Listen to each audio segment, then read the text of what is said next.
Assalamualaikum warahmatullahi wabarakatuh. Selamat pagi teman-teman.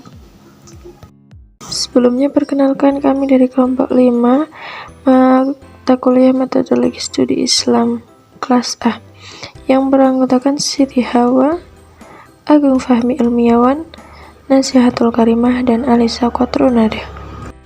Kali ini kita akan membahas epistemologi bayani, irfani, dan burhani. Pembahasan pertama kita akan membahas tentang pengertian epistemologi bayani, irfani, dan burhani. Yang kedua kita akan mencari perbedaannya, dan yang ketiga kita akan membahas tentang contoh-contoh bayani, irfani, dan burhani tersebut. Selanjutnya kita akan membahas tentang pengertian. Yang pertama kita akan membahas tentang pengertian bayani. Bayani berasal dari bahasa Arab, yaitu al-bayani, yang secara harfiah bermakna sesuatu yang jauh atau sesuatu yang terbuka.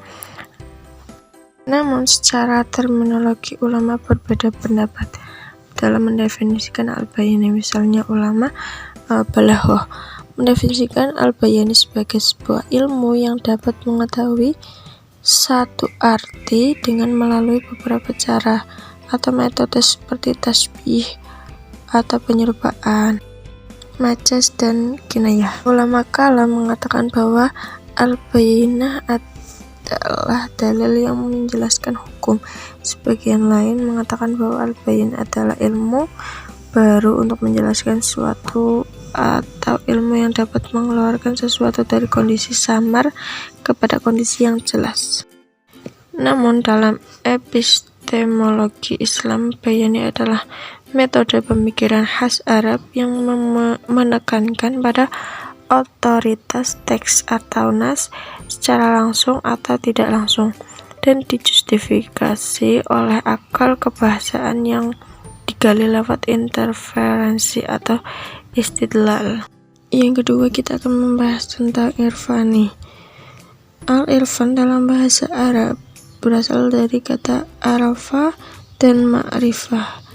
Satu makna dengan kata irfan muncul dari para sufi muslim yang menunjuk pada suatu pengetahuan yang tinggi, tertanam dalam hati dan berbentuk dalam bentuk ilham. Irfan adalah pengetahuan yang diperoleh dengan olah rohani, di mana dengan kesucian hati diharapkan Tuhan akan melimpahkan pengetahuan langsung kepadanya. Dari situ kemudian dikonsepkan atau masuk ke dalam pikiran sebelum dikemukakan kepada orang lain. Dengan demikian, secara metodologi, pengetahuan rohani setidaknya diperoleh melalui 3 tahapan, yaitu persiapan, penerimaan, dan pengungkapan, baik dengan lisan maupun dengan tulisan. Yang ketiga yaitu burhani. Dalam bahasa Arab, al-burhan bersumber dari kata sulasi yang berarti kembali sembuh setelah adanya perubahan dari sakit.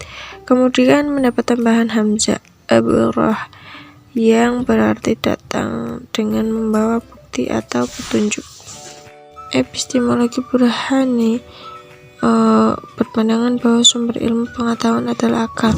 Akal menurut epistemologi ini mempunyai kemampuan untuk menemukan berbagai pengetahuan. Bahkan dalam bidang agama sekalipun akal mampu untuk mengetahuinya, seperti masalah baik dan buruk. Perbedaan epistemologi bayani, irfani, dan burhani.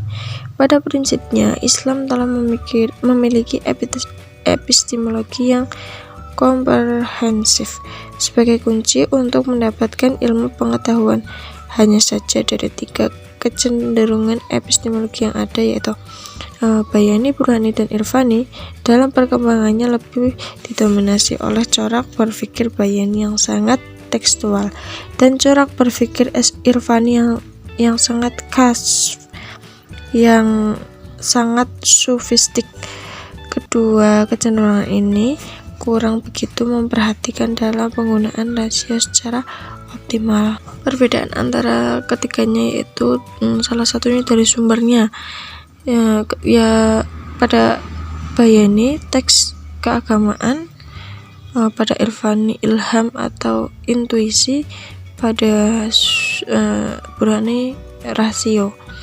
Kemudian pada metodenya pada Bayani istinbat atau istidlal, pada Irfani kashf, dan pada Burhani yaitu tahlili dan lain sebagainya. Bisa dilihat di makalah ya teman-teman.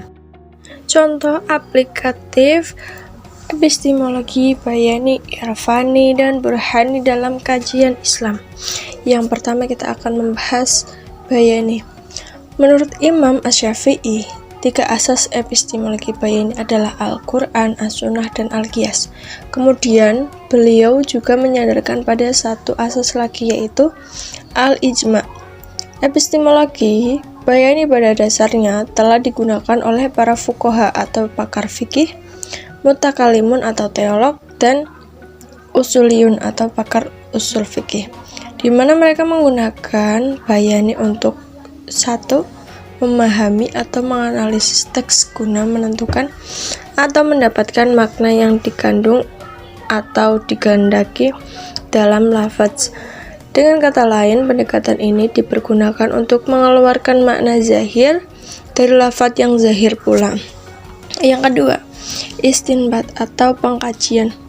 Hukum-hukum dari al-nus atau al-diniyah, yaitu Al-Quran dan hadis. Karena Bayani berkaitan dengan teks, maka persoalan pokoknya adalah sekitar lafaz, makna, dan usul furu'. Misalnya, apakah suatu teks dimaknai sesuai konteksnya atau makna aslinya, yaitu tauqif. Bagaimana menganalogikan kata-kata atau istilah yang tidak langsung dalam teks suci. Bagaimana memakai istilah-istilah khusus dalam asma asyariyah seperti kata sholat, siyam, dan zakat. Selanjutnya kita bahas contoh pengaplikasian yang kedua, yaitu Irfani. Metode Irfani adalah metode yang menggunakan pengalaman dalam memperoleh ilmu pengetahuan. Metode ini menggunakan pengalaman atau penyaksian secara langsung dalam mengungkap pengetahuan yang diperoleh lewat penyinaran hakikat Tuhan pada manusia. Menurut filsafat, metode Irfani ini lebih dikenal dengan istilah intuisi. Sebagai filsuf, membagi intuisi pada 3 macam. Yang pertama, berdasarkan pengalaman indera, seperti pengetahuan tentang warna dan aroma suatu objek. Kedua, berdasarkan nalar dan bersifat aksioma, seperti si A adalah si A, si A bukan si B, atau angka 10 lebih banyak dari angka 9.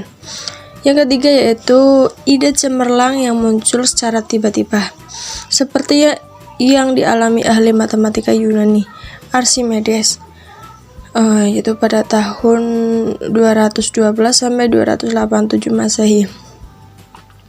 Ketika kebingungan untuk membuktikan apakah mahkota Raja Heron adalah benar-benar emas murni atau telah dicampur oleh pandai emas, ia membuatnya dengan bahan selain emas. Namun, yang menakjubkan justru jawaban dari kebingungan itu ditemukan bukan ketika berpikir, akan tetapi jawaban itu diinformasikan Tuhan ketika berenang. Selanjutnya kita masuk contoh pengaplikasian yang ketiga atau yang terakhir, yaitu Burhani. Metode Burhani dijadikan oleh kaum rasional muslimin atau filsuf dan teolog sebagai salah satu metode ilmiah untuk dapat menemukan teori rasional secara ilmiah.